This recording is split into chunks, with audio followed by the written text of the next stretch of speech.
wọ́n máa ń sọ pé ẹni a bá sọ fún ọba, ẹni a bá wí fún ọba jẹ́ ó gbọ́, ẹni a sọ̀rọ̀ fún ọba jẹ́ ó gbà, ajá tó bá máa sọnù kò ní gbọ́ fèrè ọlọ́dẹ. Ẹ wo Yorùbá Nation yàtọ̀ sí òmìnira 2022 o, kò jọra wọn o.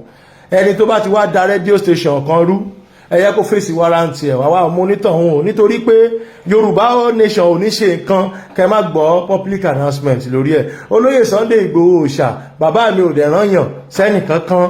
So ẹjọ́ fún gbogbo àwọn tó ń pè mí tó ní kí n clear road pẹ̀lú ọ̀rọ̀ tó wà nílẹ̀ yìí, èmi Saheed Ire mo sọ jáde fún gbogbo ọlọ́pàá Nàìjíríà, gbogbo ẹ̀yin sójà Nàìjíríà, gbogbo ẹ̀yin media, gbogbo ẹ̀yin radio station wípé àwa àti gbogbo Yorùbá tí wọ́n ń ṣe Yorùbá Nation, tí wọ́n fẹ́ òmìnira fún ilẹ̀ bàbá wọn, tí wọ́n fẹ́ ìfọ̀kànbalẹ̀ fún ilẹ̀ bàbá wọn, tí wọ́n fẹ́ wàhálà fún ilẹ̀ bàbá wọn.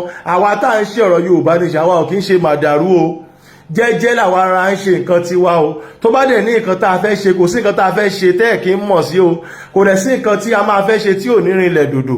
Àmọ́ pé àwọn kan lọ Ìbàdàn, wọ́n lọ àtáàkì nǹkan kan, kò ń ṣe Yorùbá Nation o, kò ń ṣe kíni, kò ń ṣe Yorùbá Nation o. Kọ́lọ́múdọ́mú yẹ gbé kó ní kálukú dárúkọ ẹni tí ó ràn níṣẹ́, kẹ́kẹ́sì invite onítọ̀hún. Ẹ má fi ọ̀rọ̀ kékeré gan mú ọ̀rọ̀ náà o, nítorí pé ó ṣeéṣe kó jẹ́ pé politics to politics wọ́n fẹ́ fi bà ọ̀rọ̀ Yorùbá Nation jẹ́ ni. Ire o, that's the today announcement.